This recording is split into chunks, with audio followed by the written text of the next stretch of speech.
Headlines के प्रायोजक हैं निम्स यूनिवर्सिटी जयपुर।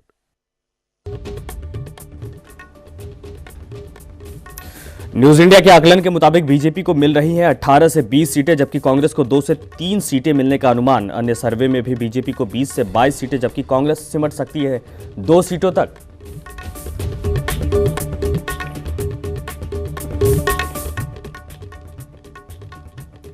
तमाम एग्जिट पोल्स में एनडीए बहुमत के साथ 272 से पार, 115 से 120 सीटों के बीच अटका यूपीए का आंकड़ा। देश में बन सकती है एनडीए की सरकार।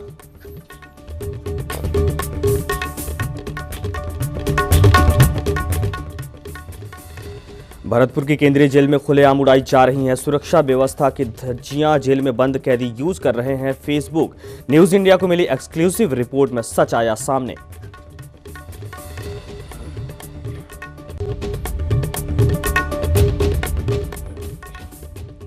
जयपुर में नहीं रुक रही हैं लूट की वारदातें। दिन दहाड़े पीएचक्यू से 300 मीटर की दूरी पर 3 लाख की लूट। आरोपियों की तलाश के लिए शहर भर में नाकेबंदी।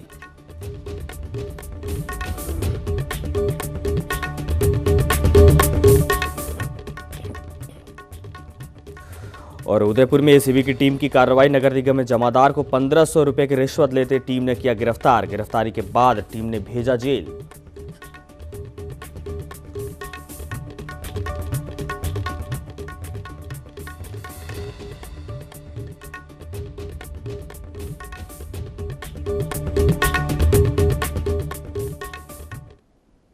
नमस्कार, न्यूज इंडिया में आपका स्वागत है। मैं हूं संजय यादव। खबरों की शुरुआत करेंगे विस्तार के साथ।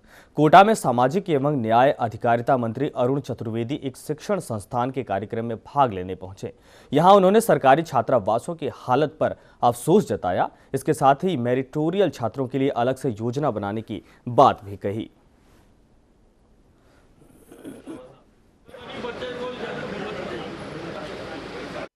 छात्रावासों की स्थिति भी सुधारने की दिशा में हमने मॉनिटरिंग को स्ट्रेंथन किया है।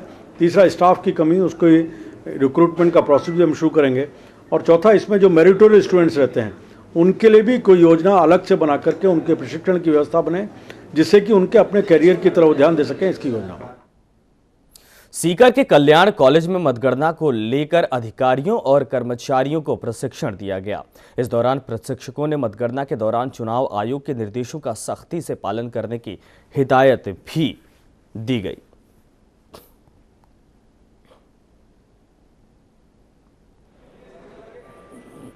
पहले चरण में माइक्रो ऑब्जर्वर, दूसरे चरण में सेक्टर अधिकारी और तीसरे चरण में मतगणना सहायकों का प्रशिक्षण आयोजित किया जा रहा है। ये प्रशिक्षण देने के बाद 16 तारीख को प्रातः 6 बजे ये सारे कार्मिक एसके कॉलेज में एकत्रित होंगे और अपनी जिम्मेदारी को बखूबी से निर्वाह करेंगे।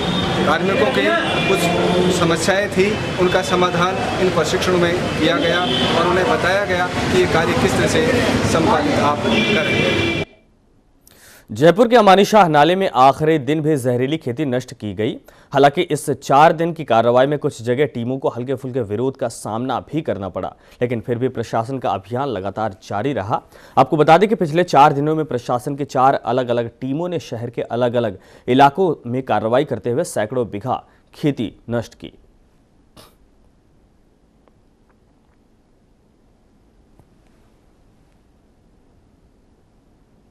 हाईकोर्ट के आदेश के बाद सरकार की तरफ से अमानी शाह नाले के पास हो रही खेती को नष्ट करने की कार्रवाई की गई।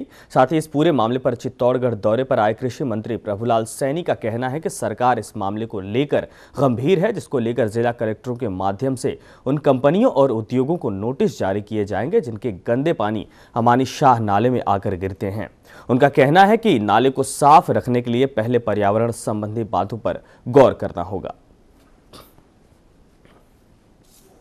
जिला कलेक्टर्स को हम लोगों ने, मैंने एक पत्र लिखा है। संवेदनशील विषय है, सरकार का विषय है, और हमने ये पत्र उनको लिखा है कि आप एक तो उन फैक्ट्रीज के बारे में अपना निरीक्षण कर लें। यदि ऐसा लगता है कि इनकी वजह से ही ये पानी दूषित हो रहा, प्रदूषित हो रहा, तो उनको नियंत्रण करने के प्रदूषण निवारण अधिनियम के अंतर्गत जो भी कार्रवाई, जो भी नॉर्म्स है, उसके आधार पर कार्रवाई करें, या फिर कोई आपराधिक कार्रवाई करने का है तो वो भी करें। राजधानी जयपुर के लाल कोठी में पुलिस मुख्यालय के नए भवन में डीजीपी उमेंद्र भारद्वाज को गार्ड ऑफ ऑनर के साथ ही औपचारिक तौर पर कामकाज शुरू हो गया है। गौरतलब है कि पुलिस को 65 साल के इंतजार के बाद नया मुख्यालय मिला है। इससे पहले ये बड़ी चौपड़ में था, जहां से शनिवार को शिफ्ट किया गया था। आपको बता दें कि इस भवन का शिलान्यास 2008 में किया गया था और इसके निर्माण पर लगभग 105 करोड़ रुपए खर्च हुए हैं। वहीं डीजीपी भारद्वाज ने इस मौके पर कहा कि नए भवन में हाईटेक सुविधाएं हैं, जो पुलिस की कार्यशैली को ऊर्जा प्रदान करेगा। आज का दिन बहुत संतोष का है कि 65 वर्ष के पश्चात नए मुख्यालय से हम इस नए भवन में आए हैं, जो समय के अनुरूप बनाया हुआ है। लगभग 40 साल से ही नए पुलिस मुख्यालय के भवन की स्थान की तलाश थी और भवन बनाने का प्रयास पुलिस मुख्यालय के वरिष्ठ अधिकारियों का रहा, जो मेरे से पहले रहे, और ये मेरा सौभाग्य रहा कि नए मुख्यालय में मैं आज डीजी कार्यालय प्रारंभ कर रहा हूँ। जयपुर नगर निगम की मेयर ज्योति खंडेलवाल ने व्यापारियों के साथ बैठक कर उनकी समस्याओं पर चर्चा की। मेयर ने सीईओ के बैठक में शामिल नहीं होने पर गंभीर मानते हुए इसे गलत बताया। वहीं निगम में अधिकारियों और ठेकेदारों की आपसी मिलीभगत को लेकर भी सवाल खड़े किए हैं। उन्होंने इसे लेकर नगरीय विकास के प्रमुख शासन सचिव को पत्र लिखकर इसकी शिकायत की।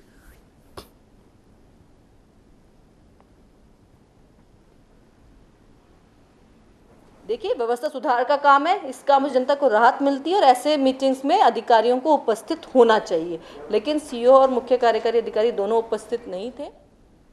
जयपुर में शिक्षा विभाग ने शिक्षा संकुल में रीकाउंटिंग और रीचेकिंग के आवेदन के लिए अलग से विद्यार्थी सेवा केंद्र तो शुरू कर दिया है, लेकिन इससे स्टूडेंट को फायदा कम परेशानी ज्यादा हो रही है। ये काउंटर्स अभी तक सर्वर से नहीं जोड़े गए हैं, लिहाजा 3 दिन से स्टूडेंट इन काउंटर्स पर चक्कर लगा रहे हैं, लेकिन वहां इन्हें ई मित्र केंद्रों पर भेजने की सलाह दी जा रही है। ऐसे में स्टूडेंट में इसे लेकर काफी रोष है। रीचेकिंग का फॉर्म भरवाने आया था और मैं सुबह 10 बजे से आया हूँ यहाँ पे, लेकिन अभी तक कुछ भी नहीं। और ये कह रहे हैं सिस्टम कनेक्ट हो रहा है, कह रहे हैं बरी पार्क चल जाइए। ये कोई तरीका थोड़ी ना, 4 दिन चलेगा और एक्सटेंशन भी मिलेगा, 6 दिन बाद बंद हो जाएगी। फिर क्या करेंगे हम लोग, ये बताइए। कोई सॉल्यूशन ही नहीं है, इनको पहले ही करना चाहिए था कनेक्ट सिस्टम को। तो राजधानी जयपुर में निजी स्कूलों की मनमानी और फीस वृद्धि को लेकर अभिभावकों ने शिक्षा संकुल में राजीव गांधी अध्ययन केंद्र के बाहर प्रदर्शन किया। इससे पहले कैम्ब्रिज कोर्ट हाई स्कूल के छात्रों के ये अभिभावक फीस निर्धारण समिति के अध्यक्ष शिव कुमार के पास भी पहुंचे, लेकिन उनके ना मिलने के बाद शिक्षा संकुल पर पहुंचकर प्रदर्शन किया।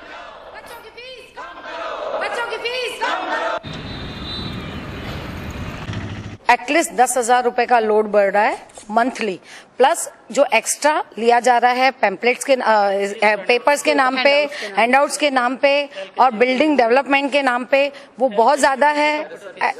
सब और छोटे बच्चों से जो जिनको कंप्यूटर दिखाया भी नहीं जाता, उन लोगों से भी फीस ली जाती है कंप्यूटर की। जो LKG या UKG के बच्चे, वो खुद ही बोलते हैं हम कभी कंप्यूटर रूम ही नहीं देखा। राजधानी जयपुर में राजस्थान विश्वविद्यालय यूजी और पीजी क्लासेस की फीस में बढ़ोतरी कर सकता है। अंदरूनी सूत्रों से मिली जानकारी के मुताबिक ये फीस 25 से 40% तक बढ़ सकती है।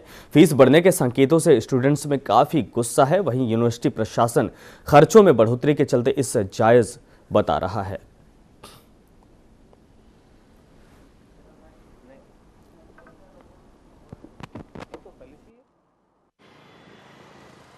देखिए, फीस वृद्धि की अगर हम बात करें तो हालांकि राजस्थान विश्वविद्यालय में पिछले सत्रों में फीस बढ़ोतरी हुई है, लेकिन इस बार की हम बात देखें तो ना तो विश्वविद्यालय में नियमित कक्षाएं लगती है, टीचर्स नदारद रहते हैं, और क्वालिटी एजुकेशन की अगर हम बात करें तो वो भी इस स्तर की नहीं है कि फीस बढ़ोतरी हो। अचानक छात्रों पर फीस बढ़ोतरी होने से बाहर पड़ेगा, तो इससे हमें पूरी तरह असंतुष्ट हैं। अगर ऐसा होगा भविष्य में तो छात्र वर्ग की ओर से उग्र आंदोलन किया जाएगा। हमारी कॉपियाँ इतने कम रेमुनरेशन में जच रही हैं कि कोई टीचर तैयार नहीं होता है कॉपियाँ जांचने के लिए या इन्विजिलेशन करने के लिए। तो जब एग्जाम के खर्चों में वृद्धि होगी तो उसके निश्चित रूप से एग्जामिनेशन फीस में भी हमें वृद्धि करनी पड़ेगी। तो अभी हम इस प्रस्ताव पर विचार कर रहे हैं। फाइनेंस कमेटी जो है वो ऑलमोस्ट इससे सहमत हुई है और वहाँ से हमने कुछ अभी प्रपोजल तैयार करवाया है। हम सिंडिकेट में मामले को ले जाएंगे और वहाँ से भी अप्रूवल मिलती है तो एग्जामिनेशन फीस, एडमिशन फीस जो भी है जितनी बढ़नी है उतनी बढ़ाने का प्रयास है। राजस्थान हाईकोर्ट ने जयपुर बम ब्लास्ट के आरोपियों की याचिका पर सुनवाई करते हुए उसे खारिज कर दिया है। दरअसल आरोपियों ने याचिका की थी कि बम ब्लास्ट से संबंधित मुकदमों के ट्रायल एक जगह हो, जिसे हाई कोर्ट ने खारिज कर दिया है। इस मामले के 8 बम ब्लास्ट मुकदमे कोर्ट में लंबित थे। आपको बता दें कि जयपुर में 13 मई 2008 की शाम शहर में कई जगह आतंकवादियों ने बम ब्लास्ट किए थे।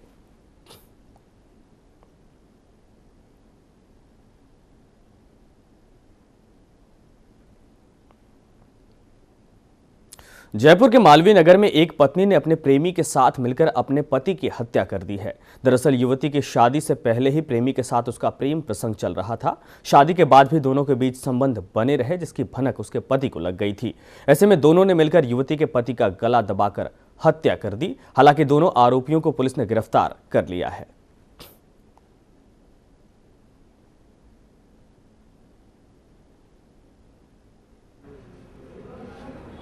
रमेश की पत्नी श्रीमती गुड्डी को थाने पर ले गए, उससे पूछताछ की।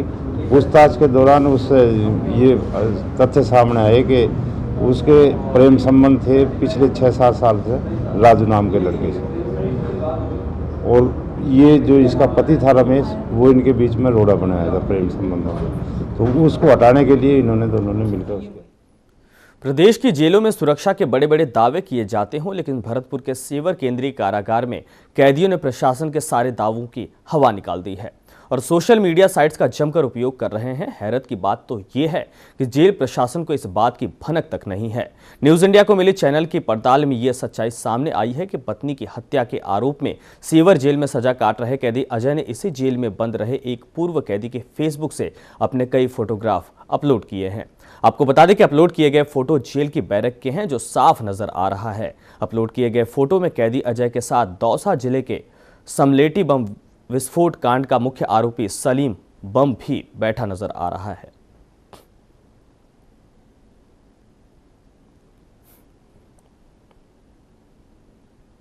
सीकर के सौदाबाड़ा इलाके से मुखबिर की सूचना पर एक हिस्ट्री शीटर समेत 5 लोगों को गिरफ्तार किया गया है। पुलिस ने इनके पास से रिवॉल्वर, 6 जिंदा कारतूस, 44,700 रुपए नगद के साथ 83 मोबाइल फोन भी बरामद किए हैं।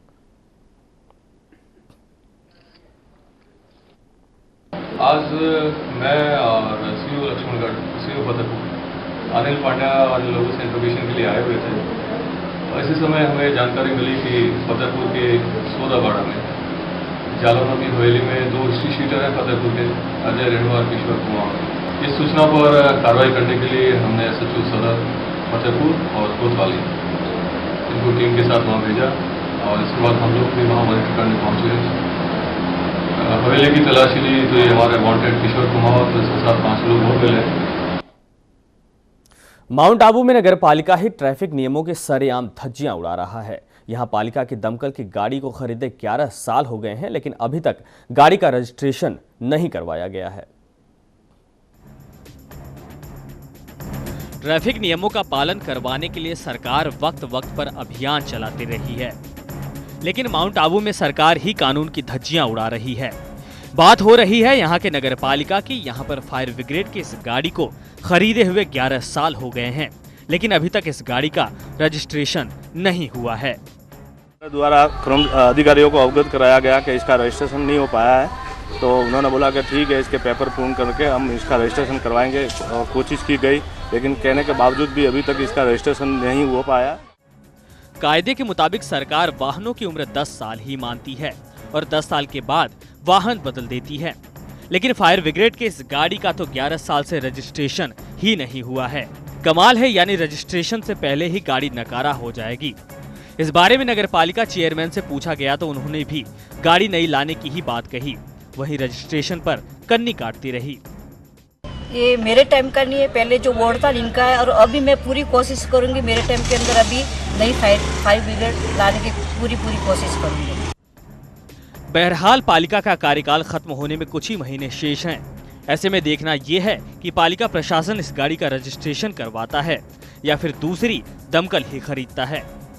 माउंट आबू से न्यूज इंडिया के लिए अनिल कुमार एरन की रिपोर्ट। चूरू के भालेरी गांव के पास एक ट्रक और पिकअप के भिड़ंत में दंपति की मौत हो गई। पुलिस से मिली जानकारी के मुताबिक दंपति को गंभीर रूप से घायल होने पर निजी वाहन से चूरू अस्पताल के लिए रेफर किया गया था, लेकिन बीच रास्ते में ही दोनों ने दम तोड़ दिया। फिलहाल पुलिस ने शव का पोस्टमार्टम करवाकर परिजनों को सौंप दिया है।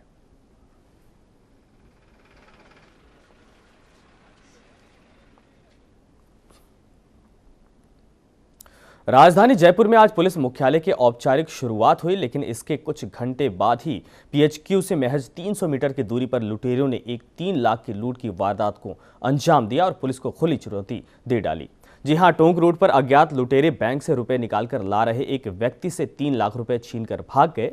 पीड़ित नरेंद्र कुमार के मुताबिक वो बैंक से निकलकर रोड क्रॉस कर रहा था, तभी 2 बाइक सवार लुटेरे यहां पे आए और बैग पर झपट्टा मारकर बैग लेकर फरार हो गए, जिसकी सूचना पुलिस को दी गई। फिलहाल पुलिस इलाके की सीसीटीवी फुटेज खंगाल रही है और आरोपियों की गिरफ्तारी के लिए शहर भर में नाकाबंदी कराई गई है। Central bank of India Lakshmi मंदिर सिनेमा के पास में वहाँ से वो पैसे निकलवा करके जा रहा था, तो रास्ते के अंदर एक गली के अंदर उसके एक मोटरसाइकिल के ऊपर 2 लड़के आए और उन्होंने उसका हाथ का बैग छीन करके वो भाग गए।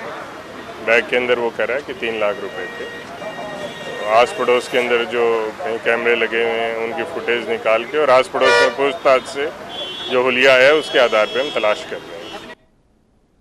कोटा में एक नर्सिंग छात्रा से ज्यादती का मामला सामने आया है। दरअसल छात्रा का आरोप है कि 12 जिले का रहने वाला युवक जो पॉलिटेक्निक का छात्र है ने उसे शादी का झांसा देकर उसके साथ 1.5 साल तक रेप करने का आरोप है। पुलिस ने मामला दर्ज कर आरोपी की तलाश शुरू कर दी है।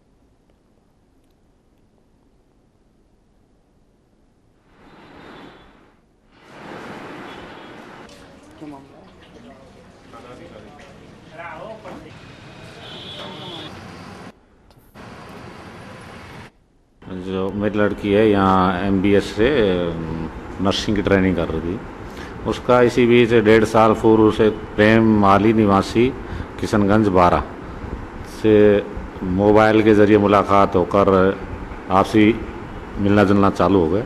इस बीच इनका शारीरिक संबंध स्थापित हो गए।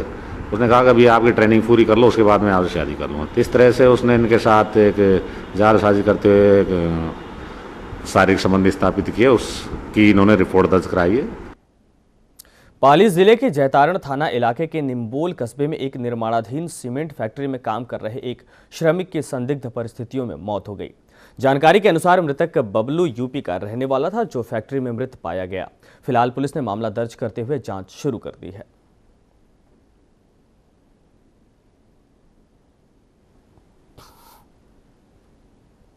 जयपुर बम ब्लास्ट की आज 6ठी बरसी है। 6 साल पहले 13 मई 2008 को आज ही के दिन जयपुर शहर में 8 बम धमाके हुए थे। उन धमाकों में तकरीबन 63 लोग मारे गए थे। उस खौफनाक मंजर को आज भी लोग नहीं भूल पाए हैं। हमारे संवाददाता ने 6 साल पहले हुए उस मंजर का जायजा लिया। 13 मई 2008 का दिन, जयपुर के अंदर 9 सिलसिलेवार बम धमाके साइकिल के ऊपर रखकर किए गए थे। ये धमाके हम खड़े हैं हनुमान जी के मंदिर, जहां पर पहला धमाका हुआ और उसी के साथ चारों तरफ दहशत फैल गई। चारों तरफ भीड़, श्रद्धालु यहां पर आए हुए थे क्योंकि मंगलवार का दिन था। फिर से सहयोग कहिए कि 13 मई का दिन था, मंगलवार था और आज फिर से वही सहयोग मिला है कि 13 मई और वही मंगलवार, जो कि आसपास के जो लोग थे जिन्होंने ये भयानक दृश्य यहाँ पर देखा था, फिर से वो यादें आज यहाँ पर ताज़ा हो जाती है। सैकड़ों लोग उस बम धमाकों में यहाँ पर मारे गए थे। उनके परिजन आज भी जब यहाँ पर आते हैं तो गमगीन हो जाते हैं। हमारे साथ यहाँ मंदिर से पंडित जी जुड़े हुए हैं, उनसे बात करने की कोशिश करते हैं। किस तरह से महाराज यहाँ पर बम धमाका हुआ था, क्या वो यादें फिर से आज ताज़ा हो जाती है? सोचते हैं तो आ ही जाता है, मन के अंदर दहशत सी बढ़ जाती है, लेकिन अभी जो है वो बिल्कुल वैसी शांति है हमारे उधर। लेकिन उस वक्त की बात करें जब बम धमाका, तो बहुत हालत ख़राब हो गई थी। सिटी के अंदर पूरा एरिया ऐसा हो गया था जैसे कर्फ्यू लग रहा हो। आप यहीं थे, आपने वो भयानक दृश्य देखा होगा, क्या था वो दृश्य? उस वक्त क्या है, लाशें बिछी हुई थी, किसी का हाथ कट गया था, किसी का पाँव कट गया था, किसी की गर्दन ही उड़ गई थी, खून ही खून हो रहा था रोड के ऊपर। लेकिन आज भी अगर बात करें, मंगलवार का दिन आता है, वही श्रद्धालु फिर से यहाँ आते हैं। क्या मानते हैं सुरक्षा व्यवस्थाएं मजबूत हुई है? मंगलवार शनिवार के रोज तो क्या है कि अपने थाने के से ड्यूटी रहती है कांस्टेबल्स की, अभी 5-6 महीने पहले तक तो 24 आवर्स के लिए 2 कांस्टेबल रहते थे, लेकिन ये इलेक्शन के टाइम की वजह से हो सकता है अभी इधर उधर, तो मंगलवार शनिवार को तो रहती है उनकी। मानते हैं ये सुरक्षा व्यवस्था यहाँ के लिए? वैसे तो ठीक है साहब, वैसे तो थाने की तरफ से पूरा पुख्ता इंतजाम है, और हमने भी मंदिर के अंदर CCTV लगवा रखे हैं, वो जो 24 आवर्स चालू रखते हैं। सबसे बड़ा सहयोग कहा जा सकता है कि 13 मई का दिन था, मंगलवार था, और आज फिर से 13 मई और मंगलवार ही है। हाँ जी, इसको लेके एक सहयोग फिर से यादें ताज़ा कर देता है। हाँ, याद तो ताज़ा होती है सब। किन कोई आपके आसपास के लोग जो आपसे परिचित थे उनकी उसमें डेथ हो गई हो हादसे? नहीं, मिलने जुलने वाले थे जो नियमित आने वाले थे। एक तो ये ठाकुर साहब थे, यहीं पे रहते हैं, उनके बच्चे थे, उनके पाँव में 3 जगह फ्रैक्चर हुआ था, रॉडें लगी हुई है अभी भी, और चलने में असमर्थ है। एक आपके राजस्थान पुलिस के अंदर DYSP थे राजेंद्र सिंह जी शेखावत, वो भी उस वक्त यहाँ मौजूद था, उनके भी चोट लाई है। और हमने हमारे CCTV वगैरह चालू करवा रखे हैं, उस वक्त भी हमारे चालू थे, लेकिन नो चैनल चालू करवा दिया हम।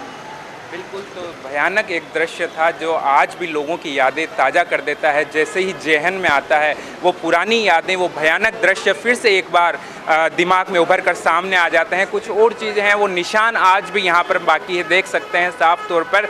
जब बम धमाके हुए थे उनसे जो छर्रे निकले थे यहाँ पर गोलियों के रूप में, आज भी मंदिर के ऊपर उसी तरह से ताजे नज़र आ रहे हैं कि ये कुछ दिनों पहले इस तरह का धमाका हुआ हो।